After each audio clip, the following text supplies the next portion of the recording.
Assalamualaikum warahmatullahi wabarakatuh.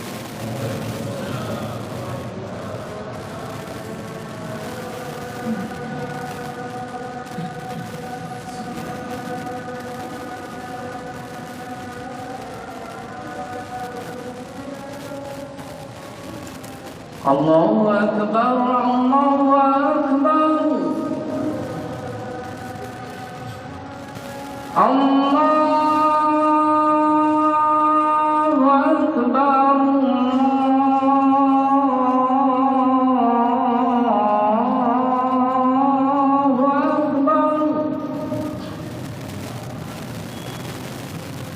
Asyhadu an la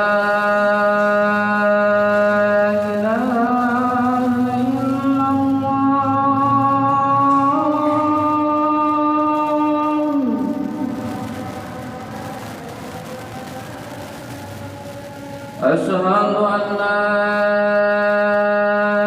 إله إلا الله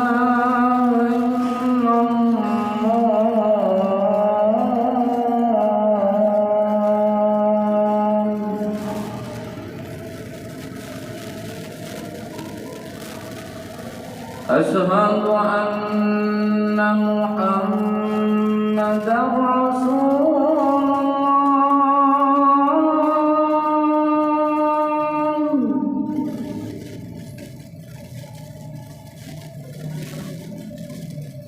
أشهد أن محمدا رسول الله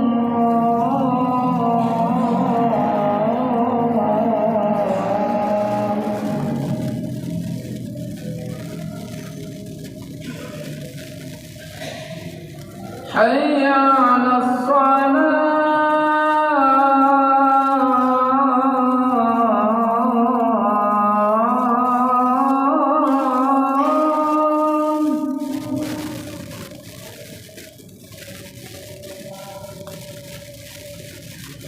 حي على الصلاة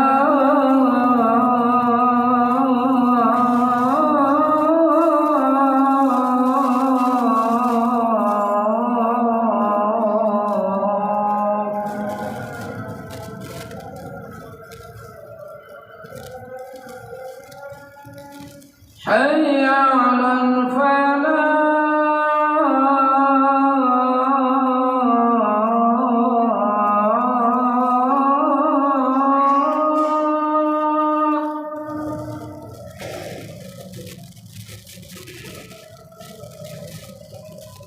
حي على الفلاح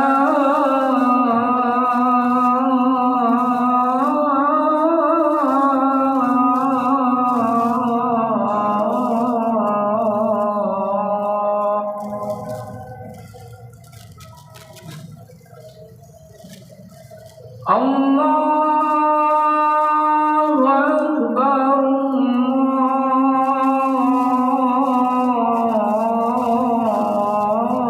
الله أكبر لا إله إلا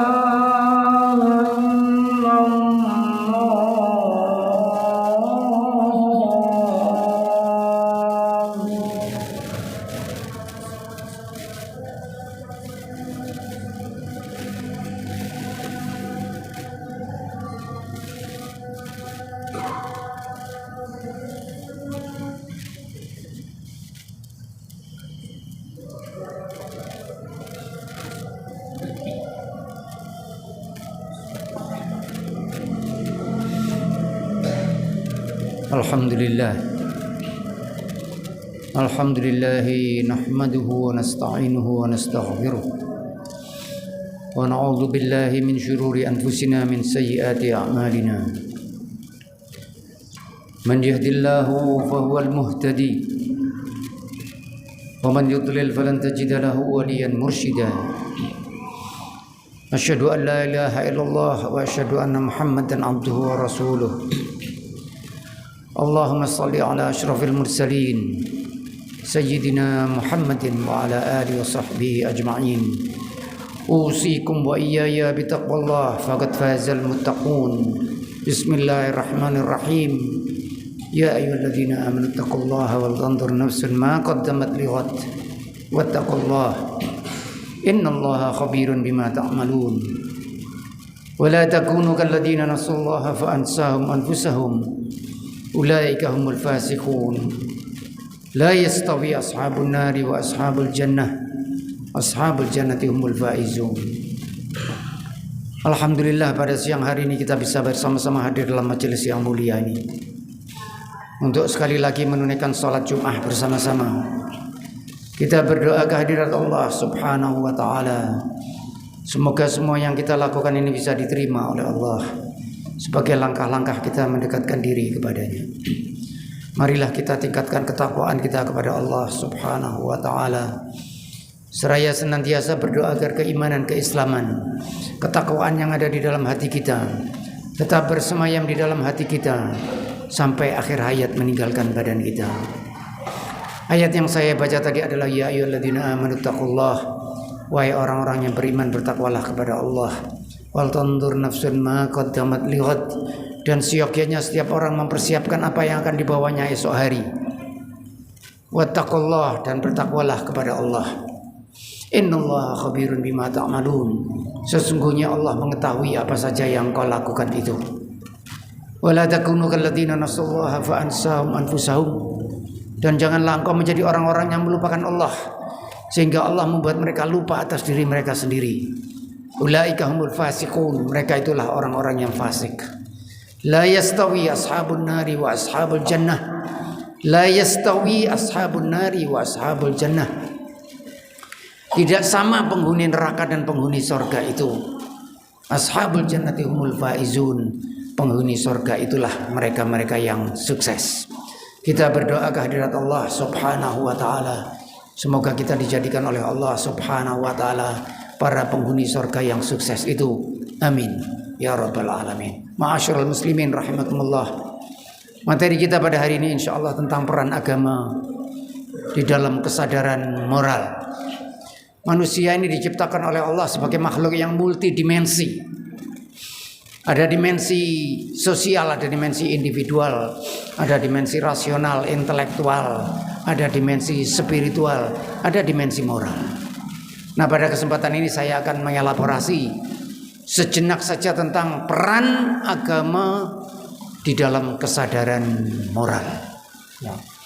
Allah Subhanahu wa taala memberi kita tuntunan di dalam agama ini. Dan agama yang diberikan kepada manusia ini bukan sesuatu yang bertentangan atau alienasi dengan sifat dan kodrat dari manusia.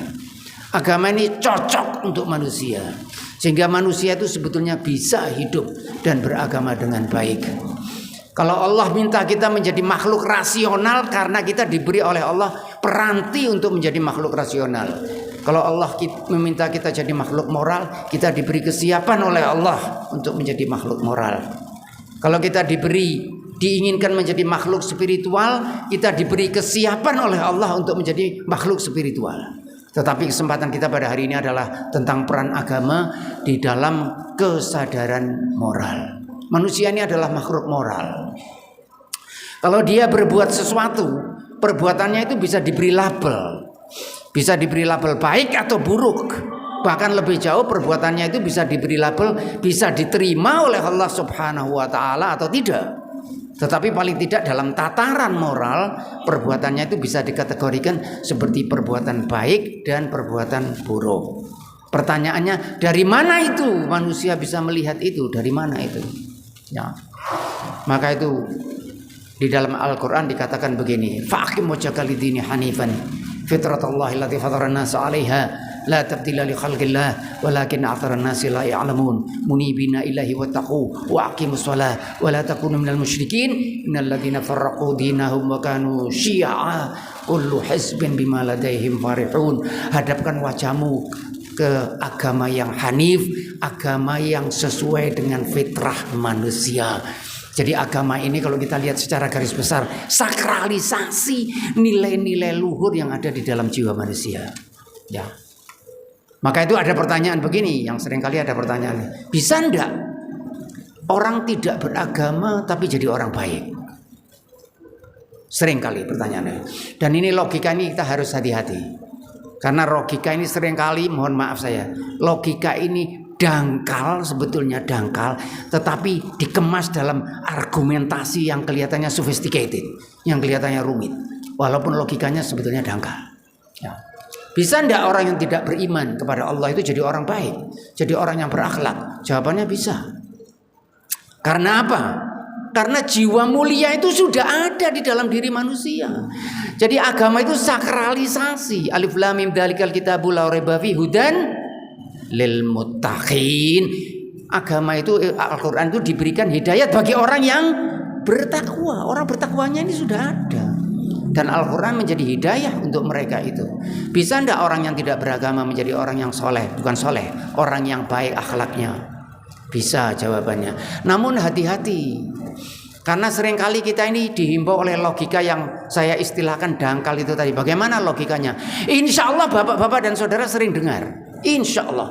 Oh, ini merambah kemana-mana. Walaupun merambah itu sebetulnya memotong aslinya. Tetapi begitu, sudah di mana-mana. Saya itu punya teman, Pak. Biasanya begitu bahasanya. Bentuk logikanya begitu. Saya punya teman, sholatnya di masjid itu bagus, puasa, tahajud di malam, tapi akhlaknya kurang bagus. Nah, sampean sering dengar itu. Dan di sisi yang lain, saya punya teman, tidak pernah sholat, tidak pernah tahajud, tapi akhlaknya baik. Sampean sering dengar itu ya. Hati-hati dengan logika dangkal itu. Logika dangkal tapi dikemas dalam argumentasi yang tampak rumit. Gimana sih kok bisa begitu logikanya? Saya malah punya teman ini, saya punya cerita agak menarik. Saya punya teman yang kebetulan sekolah di luar negeri. Kemudian setelah pulang dari luar negeri mengatakan kepada saya begini, Pak, orang-orang Islam itu di luar negeri itu perbuatannya itu tidak baik, Pak.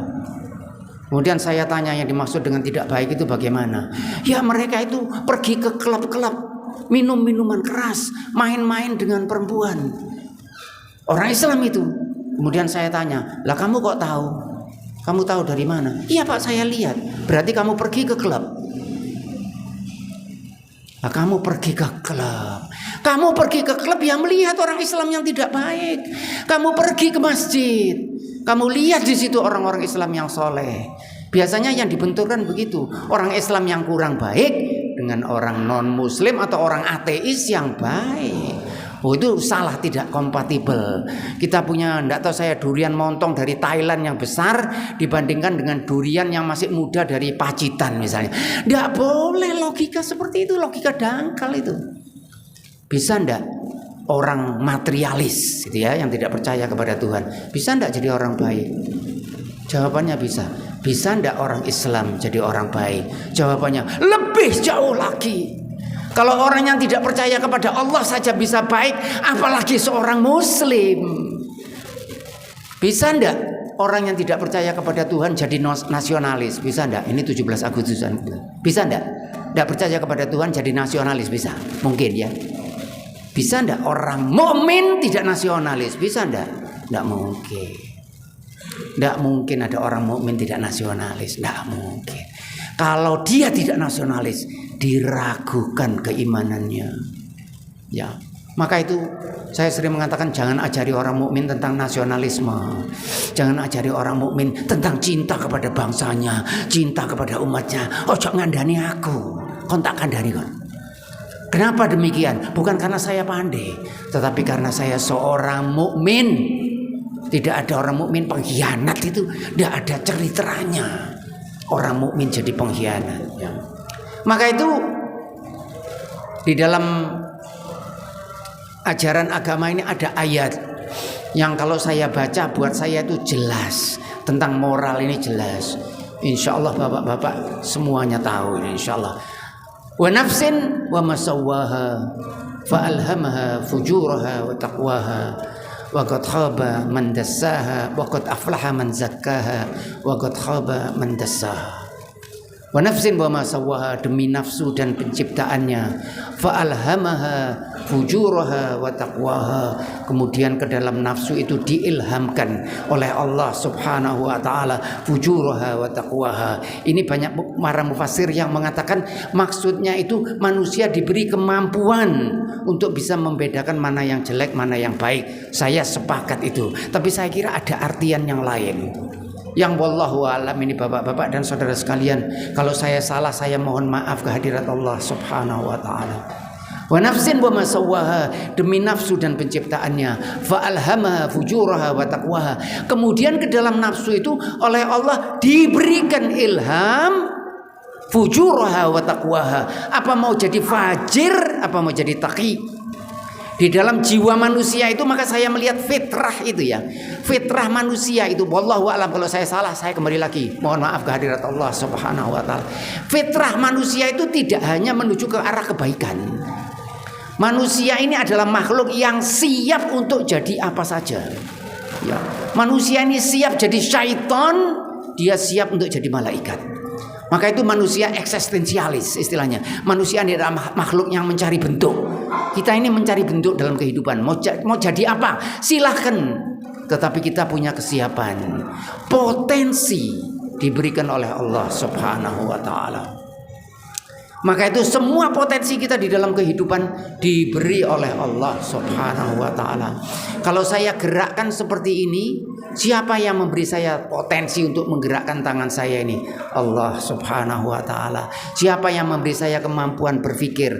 Allah Subhanahu wa ta'ala. Siapa yang memberi kemampuan saya untuk berbicara? Potensinya Allah Subhanahu wa ta'ala. Siapa yang berbicara ini? Siapa yang berbicara ini? Saya. Hati-hati itu. Potensi datangnya dari Allah. Ya, tangan saya bergerak, kemampuan dari Allah. Siapa yang bergerak ini? Mau saya ambil, mau saya letakkan, saya. Al-yawma nakhtimu ala afwahihim wa tukallimuna aydihim wa tashhadu arjuluhum bima kanu yaksibun. Nanti menjadi saksi tangan kita dan kaki kita atas apa yang kita perbuat. Potensi datangnya dari Allah. Semua potensi datangnya dari Allah. Potensi itu wilayah yang manusia off. Manusia tidak bisa masuk wilayah potensi. Aktualisasi potensi itu wilayah manusia dan kita bertanggung jawab. Kita bertanggung jawab tentang yang kita kerjakan. Maka itu ayatnya kemudian dikatakan qad aflaha man zakkaha. Itu aktualisasi manusia.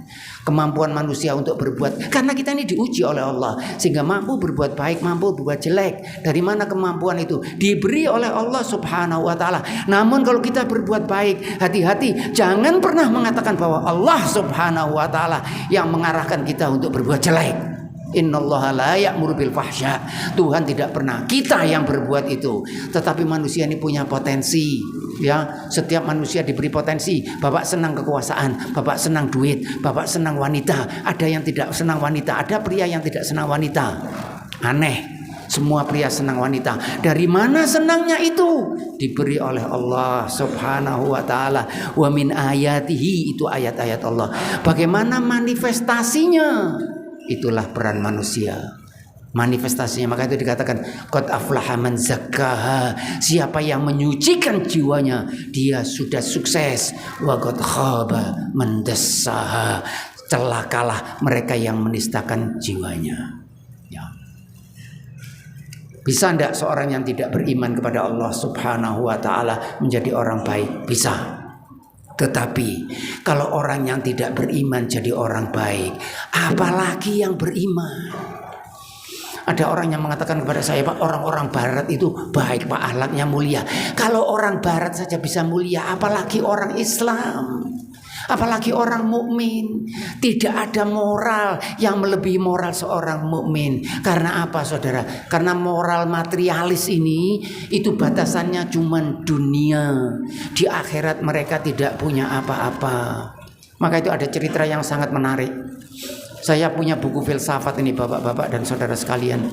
Saya punya buku filsafat yang saya senang, filsafat moral, yang saya baca berulang kali. Karena saya senang tentang analisis yang ada di dalam buku itu. Yang menarik, ini yang menarik. Bahkan yang menulis buku itu punya talk show khusus di radio BBC yang di London itu. Terkenal, sangat terkenal di dunia. Seorang filsafat, seorang filosof. Namanya JOD, JOAD. Bapak kalau mau akses di internet, Bapak bisa dapat bukunya. Ya. Yang menarik, ternyata filosof yang berbicara tentang moral ini, saya tidak mengecilkan, hanya memberi contoh, ilustrasi saja. Filosof yang berbicara tentang moral ini ternyata sering tidak berbayar tiket kereta api. Jadi kalau masuk kereta api tidak bayar tiketnya. Kalau ada kondektur lari masuk ke dalam kamar mandi. Kadang-kadang dia beli kelas 2 naik duduk di tingkat kelas 1. Ini yang menulis tentang moral. La ilaha illallah Muhammadur Rasulullah. Seorang mukmin yang yakin dengan kebenaran Allah Subhanahu wa taala dengan agamanya bisa naik kereta api tidak bayar tiket? Bisa? Seorang mukmin? Tidak ada seorang mukmin naik kereta api tidak bayar tiket. Karena apa? Karena dia punya eskatologi. Jadi eskatologi itu pandangan agama yang terkait dengan akhirat, dengan hisab, dengan mizan, dengan sirat. Ada munkar dan nakir, ada raqib dan atid. Manusia itu semua perbuatannya dicatat oleh Allah Subhanahu wa taala. Wa wudhi'al kitabu fataral mujrimina mushfiqina mimma fi wa yaquluna ya wailatana ma li hadzal kitab la yughadiru saghiratan wala kabiratan illa ahsaha wa wajadu ma amilu hadiran wala yadlimu rabbuka ahada. Ada kitab yang sampean lakukan dan saya lakukan sekecil apapun nanti akan tampak di hadapan Allah Subhanahu wa taala. Maka itu tidak ada seseorang yang bisa moral melebihi seorang mukmin, tidak ada. Maka itu sebagai yang terakhir ini, bahwa ada seorang penulis yang mengatakan begini, take away God from this universe. Nah, bukunya ini sangat terkenal. Kalau antum mau mengakses di internet juga bisa dapat. Ini sebetulnya buku kesusastraan, tetapi seringkali dikutip di buku-buku filsafat moral. Kata-katanya itu adalah take away God from this universe and everything is lawful. Kalau Tuhan tidak ada, maka semua halal. Ya. Kalau Tuhan tidak ada, apa yang menahan saya untuk melakukan kejelekan kepada orang lain? Tidak ada, hanya takut kepada Allah Subhanahu wa taala yang bisa menjadikan saya makhluk yang bermoral dalam artian yang sebenarnya. Aqulu qauli hadza astaghfirullah li wa lakum astaghfiru innahu ghafurur rahim.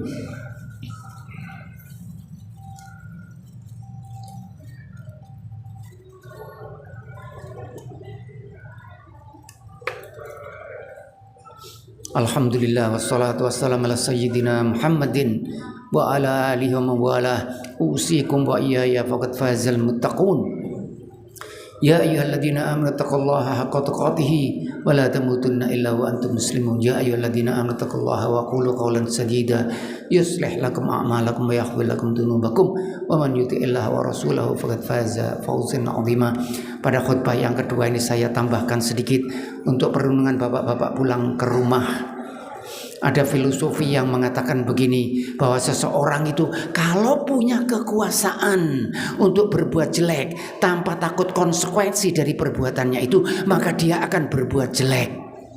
Ya, bapak-bapak kalau ada yang nonton film Lord of the Ring, kalau ada yang nonton film itu tahu itu artinya. Itu ada muatan filosofi di dalamnya. Karena ring itu adalah simbol kekuasaan.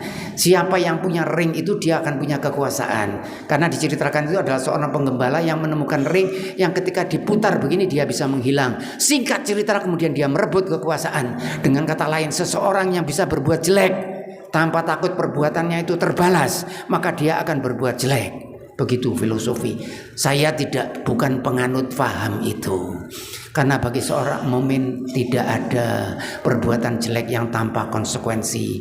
Dan tidak benar seseorang yang punya kekuasaan berbuat jelek. Memang ada orang-orang yang zalim ketika dia berada pada puncak kekuasaan, dia berbuat kezaliman. Ya, power grab and absolute power grab, absolutely. Tetapi kita ingat Rasulullah Sallallahu Alaihi Wasallam ketika Fathu Mekah, 10.000 tentara, the emperor, raja diraja dengan Usamah yang membonceng di belakangnya. Rasul mengatakan kepada orang-orang kafir Quraisy yang mengusir Rasulullah dari Mekah, madhanantum anni fa'ilun bikum, kamu tak apakan enaknya. Kemudian Rasul mengatakan, la tathriba alaikumul yaum yaghfirullahu lakum, tidak ada penyesalan, kamu pergi, kamu semua dimaafkan. Begitu orang yang takut kepada Allah Subhanahu wa taala, ketika dia punya kekuasaan dia akan berbuat baik. Mari kita tutup khutbah ini dengan doa kehadirat Allah Subhanahu wa ta'ala. Kita awali doa kita ini dengan salawat kepada Rasulullah sallallahu alaihi wa ala alihi wasallam.